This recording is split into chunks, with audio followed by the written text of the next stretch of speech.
Marehemu Yusuf Mzimba amefariki na msimamo wake wa kuitaka Yanga ibaki kwenye asili yake ya wanachama na si kampuni wala kukodishwa. Ulizuka hapa umbilikizi wa ushetani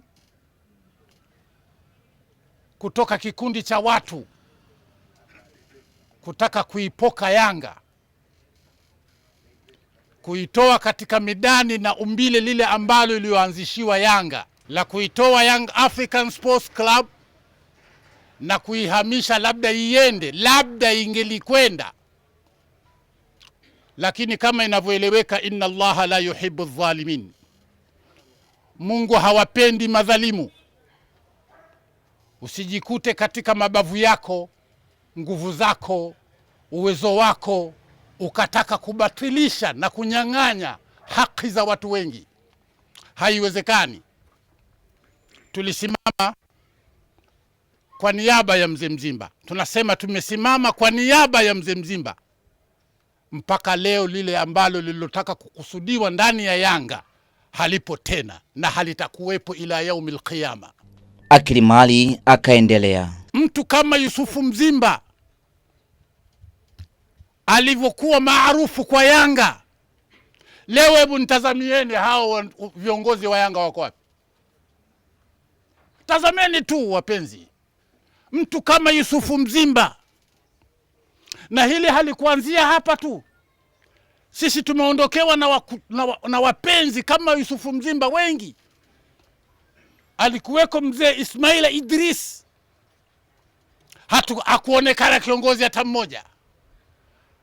Alikuweko bwana Bilali Hemedi cha kupewa, hakuonekana hata kiongozi mmoja. Naamini hata Ibrahim Omari Akilimali akiondoka itakuwa haonekani, isokuwa wana Yanga halisi. Mtoto wa marehemu anakumbuka baba yake aliacha kumlipia ada ya shule na ada yake ikatumika kuipeleka Yanga Romania, lakini hadi mzee wake anafariki dunia hajawahi kudai fedha hizo. Kama ulivyosikia wazee waliotangulia waliozungumza kwamba kwa haya mambo yaliokuepo anasema niite mambo ya kijinga, Mzimba asingekubaliana naye, kwa sababu Mzimba ndio alioweka Yanga imekuwa katika mstari. Mzimba alikuwa na msimamo mkubwa, Mzimba alikuwa na mchango mkubwa kwa Yanga.